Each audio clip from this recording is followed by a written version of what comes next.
There are things that you know, then there are things that you know that you don't know. But worst of all, there are things you don't even know that you don't know. And this is why you never...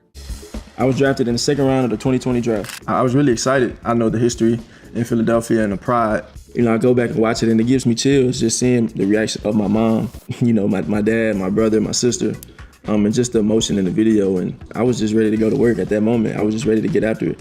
You can see the details of my rookie contract right here.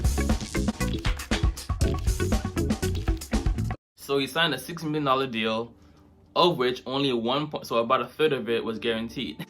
What I find is that players who do end up being on GQ after building notoriety on the field, who were drafted like second round and later, usually are very, very good managing their money because they know, they know only a third of their contract is guaranteed compared to first round picks. And more than likely, it's very easy, especially in football, to get cut, right? So I expect, I haven't watched the video yet, but I expect that his money management skills will be top tier. Let's begin. I spent $165,000. Did you hire a financial advisor? I did, and I think that's very essential when it comes to saving and managing your money. What are some tips of smart ways they can save their money? There are a ton of ways you can save money and be smart about your money. Instead of buying a brand new car, because it depreciates as soon as you get off the lot, you can buy a used car or a lease car. Instead of going out to eat all the time at these 5-star restaurants, you can simply cook at home, or a person like me, I'm gonna take me a few to-go plates from the facility. The third way you can save money is on a phone plan, like Straight Talk, because it runs on the same major networks like other brands, but it'll allow you to save a lot of money. Instead of hiring a landscaping company, you can hire a local kid from the community to come cut your grass, like I used to do. So we talked about how I save my money. Now let's talk about how. Y'all see it? I want to add a couple extra words, right? The utility bill. How you can save money on your electricity or your heating overall. Whenever you're not in the, well, I guess most people are on lockdown or in quarantine, but whenever you're not in the house, lower your heater, right? Instead of it being 22 degrees Celsius, or I don't know the equivalent in Fahrenheit, but instead of it being 22 degrees Celsius, you leave your house, bring it down to 18 or 17, and then as soon as you come back in the house, bring it up again, right? That's how you lower your heating bill. Number two, in terms of like water usage, right? Definitely don't leave your water running when you're brushing your teeth. Don't leave it running when you're washing the dishes. And when you're in the shower, you know, cleaning up, whenever you're soaping yourself, you know, shampoo or body wash, turn the water off, right? And then when you want to rinse it off, put it back on, right? And then on top of all of that, right?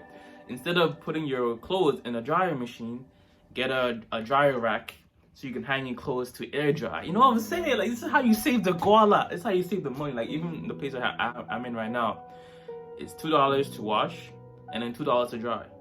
So what do you think I'm gonna do? Obviously, I can't really avoid not washing, so I still pay $2 to wash. But I hang my clothes in the washroom or on the clothing rack for it to air dry. You know what I'm saying? Like, it's how you gotta manage your money. You gotta manage your money. It's one thing to cut expenses by not eating out, but the other, like, more nuanced pieces of money that can leave you. People don't really talk about that. Saving money on utility bills, gas, electricity, and then, like you said, the phone bill. Why do you need a Wi-Fi? Why do you need data where it's like almost, do you even max out your data? Like, how often do you need your data? You know, stuff like that. I can see it's gonna be a good episode. I love what I'm seeing. I love what's going on right now. This is what it's all about. I spend my money. The very first thing, I went to the mall in Philadelphia. I got a Philly cheesesteak from Larry's, of course, and I went and got some Philadelphia gear. I got like some bomber jackets, a Kobe one, I got an Eagles one, I have a Phillies one. All the Philadelphia gear I got probably added up to like 1,000. How much was the Philly cheesesteak? Like $13. Philadelphia gear, when I first got my money, 1,000. And a Philly cheesesteak, 13 bucks. The bomber jackets, that's probably the most thing I wear all the time. I wear that the most. I got some jewelry. I'm not showing it, but I got a few chains and a bracelet. I've never had no real chain, nothing like that, so I got me some real jewelry. Ordered me some stuff offline, some clothes. I'll give me some shoes, probably like 25 to 30. I'll put up 30. 30,000, my first year of fashion. What's your chain setting? What Where did you get them made? I got them in Atlanta. It say Rare Breed, Untamed, and it's the Omega pendant. You know, I'm not really too big on the whole fashion or clothing. You know, I'm a minimalist. You know what I'm saying? Like, give me a basic white tee of 5 different colors, and I'm good to go. But if you are heavy into the whole jewelry or fashionista type of thing, you know, you're on your clothing haul, I would definitely recommend. You know, highly recommend you make content around this passion of yours, because I feel like it is a passion to be shopping on a regular basis. So review your jewelry that you bought, review your clothing that you bought, put it on YouTube so you can at least monetize it and get some traffic, build a brand around this lifestyle of yours. Omega South 5. Cool. How did you find your jeweler? He really just DM'd me. I was like, he got some reasonable prices, so I'm gonna go with him. Charity's probably like the biggest one.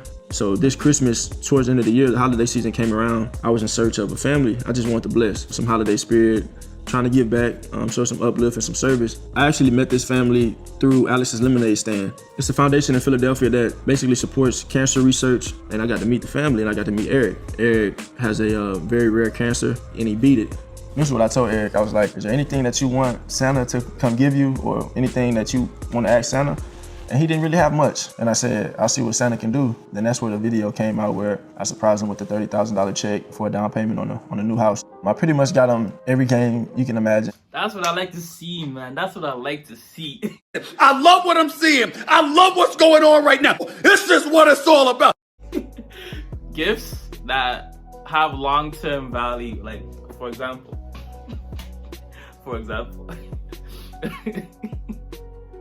I had the intention of giving my brother like $100 to put in a high interest savings account, right? So open it up for him, keep the $100 right in there, put it in there, and let it grow. Just let him forget about it, set it and forget it. Like the equivalent in Canada with the high interest savings account is EQ Bank, right? I have the intention of giving my brother $100 for his birthday gift. Open up EQ Bank, leave that money in there. I think it's like 1.5% interest. It's not much, but it's something, right? Compared to, it's an online bank, so the interest rate is usually higher than traditional banks that have branches and other expenses that make they don't give them the ability to give consumers a higher interest. Whatever you're trying to give to somebody as a gift, ask yourself, is this going to be an asset for them long term, or you can never go wrong with paid bills. Paid bills, like, you know, maybe you rented a bit much, but like phone bill, Wi-Fi bill, stuff like that, or giving them a gift that could help them make more money down the long run, right? Those two things, top tier investments, and doesn't just like it's not just a strictly consumer purchase. You know what I'm saying? System, new TV. For charities and giving back for my rookie year, $60K. That's what matters the most. For rent, Wi-Fi, phone bills, all this different stuff, $30,000 this year. I didn't buy a house or anything like that when I got drafted because it was just me. I didn't need this big place just for myself. I just got me a little apartment, you know, something smooth that'll last me for the time being. When you go home to Houston, you stay with your family or you rent a place? No, I stay at mama's house. My mom and my grandma, they won't let me stay anywhere else. Business fees. So obviously as a professional athlete, you have people that work for you and do things for you, and it don't come free, you know. So for my agent, I'm saying, bro, simple life, especially because he's still in his second year or first year, right? So you might still get treated. I wouldn't suggest buying a new house until you got your second contract. That's for a lot of people, right? Not only is short income from athletics short living, but also you and I, just because you're making 6 figures right now or 80K right now, doesn't mean it's gonna be like that forever. So you gotta plan for the worst, but expect the best. I am heating up right now, man. Plan for the worst, but expect the best. You should try your best to at least save 30% of your income, so that you can build up 6 months worth of expenses. So if your monthly expenses totals up to $2,000, you should have at least $12,000 saved up in your savings account. Once you have those 6 months of expenses saved up, now you look at, ways you can start making more money once you have that safety net. Now, because of inflation, you want to look at where you can put your money to invest. Even if it doesn't pan out, just put your money in there and see index fund, mutual funds, dividend stocks, stuff like that. Or invest in a YouTube channel that will add to your income stream, stuff like that. Or just talk about your experiences, right? If you're a lawyer, you start reacting to lawyer-related content. If you're an accountant, start reacting to finance-related content. If you're into fashion, react to the Grammys or whatever, right? Just expand your income stream. My financial advisor, I spent about 20 my rookie year. I've spent $20,000 on business fees this year.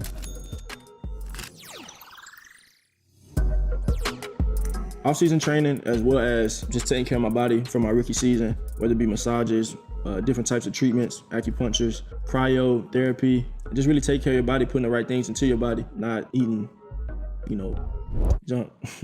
So, $10,000 for training and self-care.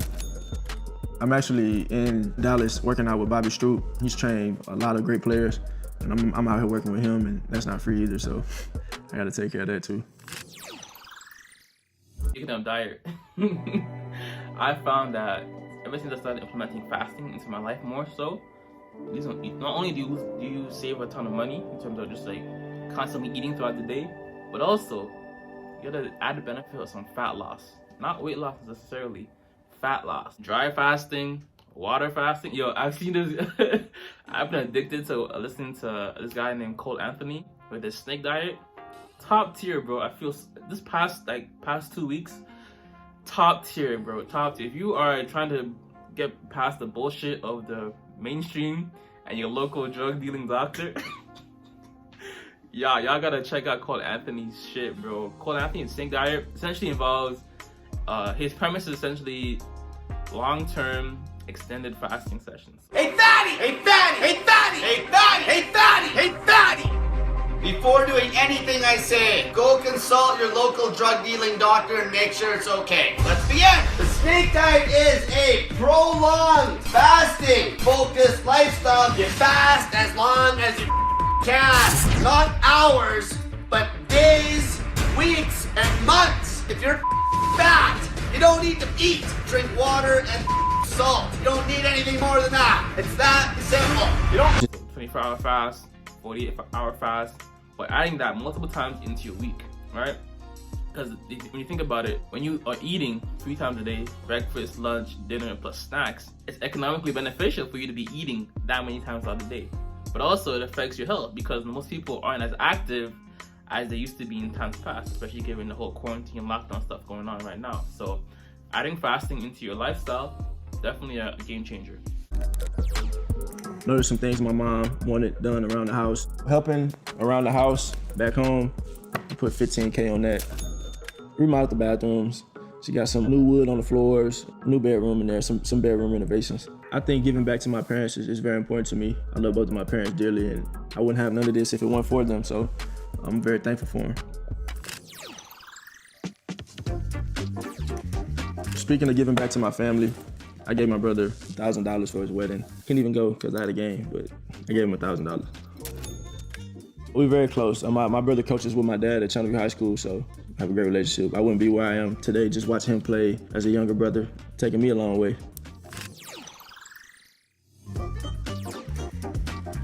I didn't see the need to get a brand new car. My 300 ride just right to me, so I got that car when I was in college. A used car, low mileage. Having the money I have now, I had the capabilities of paying it off, so I spent $10,000 paying my car off when I got my first meal. I would always recommend paying the car off, you know what I'm saying, without having car payments to begin with. The only time you should be financing a purchase is if it is something that is an asset, right? A mortgage asset. Basically, if it is a liability that typically goes down in value, there's no point in financing it. Just pay it off right then and there and go about your day. So I haven't spent $1 million yet, but I know at some point I have a few things that I want to buy. I have $15,000. Somebody told me that was a reasonable number for a vacation for the future. So I'll go to a nice place, spend 15 on a vacation or vacations, whether it be with my family or some loved ones, some friends. Go on a vacation. I still haven't got my passport, so. Well, speaking of which, right? I've gotten to the habit of checking my bank account every single day. It's not a day. I don't go 2 days in a row without checking my bank account.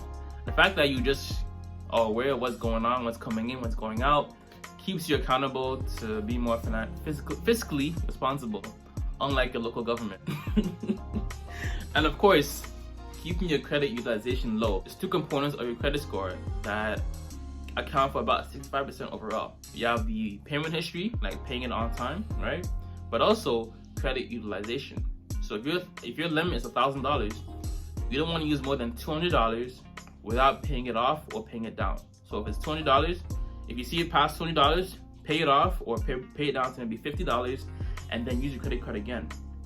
Because the more credit you are using, the more it is showing credit bureaus that you are heavily dependent on credit. I need to come on with that. I know I want to go on a safari vacation, but I'm not too sure yet, so I gotta continue to do my research on it. I haven't really talked about this one to anybody yet, not even my parents or my sister even, just in case she needs it in the future. She's 16 now and she's gonna go to college one day. She's gonna do great things, and just in case she needs it, I have $70,000 set aside for her to go to college just in case she needs it. She plays volleyball, so she could very well get a scholarship and go play somewhere for free. My brother and I, she's the smartest without a doubt. She's in her own world when it comes to that, and we were smart. So as you can see, I try and be pretty smart about how I save my money, so the rest of this, it's all in the savings. What it is. Savings. All this money here, it went to savings. If I could get any advice to a rookie coming into the NFL, having this amount of money for the first time ever in your life, be wise with your choices and decisions. I know you have things that you've always dreamed of having maybe, and that's perfect. Like, go get it, you earned it, you know what I'm saying? But also be smart and mindful and prepared. It goes by quick, so, because that Uncle Sam is real. That's it, everybody. I appreciate you. You know what I find funny is that in the end cards right here, they have, what's his name? Dwayne Haskins, who recently lost his job. So I woke up this morning to check the daily newspaper, aka Twitter, and found Dwayne Haskins trending on Twitter, the official trending tab. Essentially, he got benched and he will no longer be the starting quarterback for the Washington football team. It's amazing how you can spend over 10 years of your life trying to get into a certain league, NFL, NBA, and it can be cut short in the span of 1 to 2 years. This is only his 2nd year in the league, and they're already losing faith in him. And this led me, see, I think it's gonna change on you real quick. And then Tua Tagovailoa, who was, I would say, you know, Jalen Hurts actually did a better job than Tua. Tua bought like 2 cars. Yo, this is one of the best episodes. Big up to Jalen, man. Big up to Jalen. Big up, big man thing. On a big man thing, top tier episode, no cap. But while you lot are here, yeah, watch my past video right here to get a more in-depth, detailed perspective on how you can lower your overall utility bills and pay less in monthly expenses right here. Or watch my other video right here on how you can live in Airbnbs and rent an apartment with bad credit or an eviction on your record. Or watch my other video right here on how you can use secured credit cards to build up positive payment history and start disputing derogatory or negative items on your credit report, like such as collections, late payments, stuff like that. As always, if it doesn't feed you, don't water it, and too much of any good thing is good for nothing. How you lot doing today? Stay with me. I'm doing more, saying less, and keeping that same energy. No cap. Flip the script. I'm out. Deuces. Bow. Ay. I left the hoes alone so I can be with you. I never told you like a baby, I'm the truth. I was gonna hold you down and put you in a coop. I thought you was for me, I was for you, you had me fooled.